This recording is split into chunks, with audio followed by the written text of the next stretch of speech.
ഞങ്ങൾ ഡോക്ടറെ പോയി കണ്ട് അപ്പോൾ അവർ പറഞ്ഞു കുഴപ്പമില്ല, പനിയുടെയാണ്, അതങ്ങ് മാറും എന്ന് പറഞ്ഞു. പക്ഷേ ഒരു മാസമായിട്ട് ഇത് മാറുന്നില്ല. അപ്പോൾ എൻ്റെ ചേച്ചി മെഡിക്കൽ കോളേജിലാണ് വർക്ക് ചെയ്യുന്നത്. അപ്പോൾ ചേച്ചി അവിടുത്തെ ഡോക്ടറിനോട് പറഞ്ഞു ഇവിടെ കൊണ്ടുപോകാൻ സർജനെ കാണിക്കാമെന്ന് പറഞ്ഞു.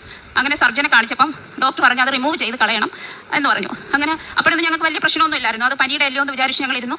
അങ്ങനെ റിമൂവ് ചെയ്തിട്ട് ഡോക്ടർ പറഞ്ഞു അത് ബയോപ്സിക്കും TB ടെസ്റ്റിനും അയക്കണമെന്ന് പറഞ്ഞു. അപ്പോൾ ഞങ്ങൾക്ക് എന്തോ ഒരു ഭയം പോലെ, ബയോപ്സിക്ക് അയക്കണമെന്ന് പറഞ്ഞപ്പോൾ എന്തോ ഒരു പേടി പോലെ. അപ്പോൾ ഒരു 2 ആഴ്ച കഴിഞ്ഞ് റിസൾട്ട് കിട്ടുമെന്ന് പറഞ്ഞു. അപ്പോൾ 2 ആഴ്ച കഴിഞ്ഞ് TB ടെസ്റ്റിൻ്റെ റിസൾട്ട് കിട്ടി, നെഗറ്റീവാ, കുഴപ്പമൊന്നുമില്ലെന്ന് പറഞ്ഞു. പക്ഷേ ബയോപ്സിയുടെ റിസൾട്ട് എത്ര ചോദിച്ചിട്ടും അവർ തരുന്നില്ല. ഒരു മാസമായിട്ട് ചേച്ചി എന്ന് ചോദിക്കുമ്പോൾ അവർ പറയുന്നത് ഞങ്ങളുടെ ഹെഡിനെ കാണിക്കണം എന്ന് പറഞ്ഞു. അപ്പോൾ ഞങ്ങൾക്ക് ഭയങ്കര ടെൻഷനായി. അപ്പോൾ ഞാനിങ്ങനെ അമ്മയുടെ അടുത്ത് ശരിക്കും ശക്തമായിട്ട് ഇങ്ങനെ പ്രാർത്ഥിച്ച്, അമ്മ അതാവേ അവൻ്റെ റിസൾട്ട് വരുമ്പോൾ അവനൊരു കുഴപ്പവും കൊടുക്കരുത്, ഞങ്ങളുടെ വീട്ടിലെ ഇളയ ആളാണ്, ഞങ്ങളെല്ലാവരെയും നോക്കേണ്ട ആളാണ്, അതുകൊണ്ട് അവനൊരു കുഴപ്പവും കൊടുക്കല്ലോ എന്നിങ്ങനെ പ്രാർത്ഥിച്ചു. അപ്പോൾ 1.5 മാസമായപ്പോൾ റിസൾട്ട് കിട്ടിയിട്ട് ചേച്ചി പൊട്ടിക്കരഞ്ഞുകൊണ്ട് പറഞ്ഞു അവന് ക്യാൻസർ ആണെന്ന് പറയുന്നു. അപ്പം ഡോക്ടർമാർ പറഞ്ഞത് ഇവിടെ ട്രീറ്റ്മെൻറ്റ് ചെയ്യേണ്ട, അവൻ എല്ലാ റിസൾട്ട് എല്ലാം തരാം, തിരുവനന്തപുരം RCC കൊണ്ടുപോയി അവിടുത്തെ ഡോക്ടറെ കാണിക്കാമെന്ന് പറഞ്ഞിട്ട് ചേച്ചിക്ക് ഒരു ഡോക്ടറിനെ പരിചയപ്പെടുത്തി കൊടുത്തു.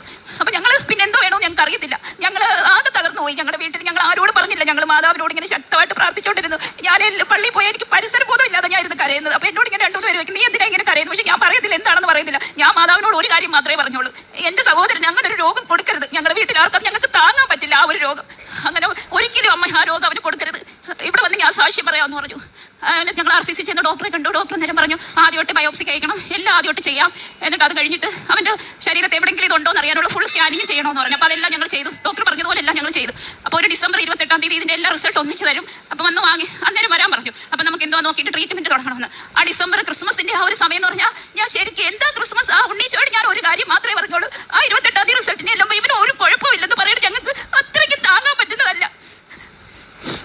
ക്രിസ്മസ് ഒക്കെ എങ്ങനെ പോയെന്ന് പറയട്ടെ, ഞങ്ങൾ പള്ളിയിൽ പോകുമ്പോഴല്ലേ ഈ ഒരു പ്രാർത്ഥനയുള്ളൂ, ഞങ്ങൾ ആരെടുത്തും പറഞ്ഞില്ല, ഞങ്ങളുടെ വീട്ടിൽ മാത്രം അറിയാം. അപ്പോൾ എൻ്റെ ചേച്ചി പറഞ്ഞു 28-ാം തീയതി നമ്മളിങ്ങനെ ആര് പോകും അവൻ്റെ കൂടെ. അപ്പോൾ അവൻ്റെ അടുത്ത് ഓരോ ക്വസ്റ്റ്യൻ ഇങ്ങോട്ട് ചോദിക്കും, എൻ്റെ മുടി പൊഴിഞ്ഞു പോകുമോ, എനിക്ക് എൻ്റെ കൂട്ടുകാരെയൊക്കെ നോക്കാൻ പറ്റുമോ എന്നൊക്കെ ചോദിക്കുമ്പോൾ ഞാൻ തിരിഞ്ഞ് നിന്ന് കരയത്തുള്ളൂ. അപ്പോഴൊക്കെ ഞാൻ മാതാവിനോട് പറയുന്ന ഒരു കാര്യമുള്ളൂ, ആ 28-ാം തീയതി ഒരു ദിവസം ഉണ്ടെങ്കിൽ അവിടെ ചെല്ലുമ്പോൾ ഇവന് ഒരു കുഴപ്പമില്ലെന്ന് പറയണമെന്ന്.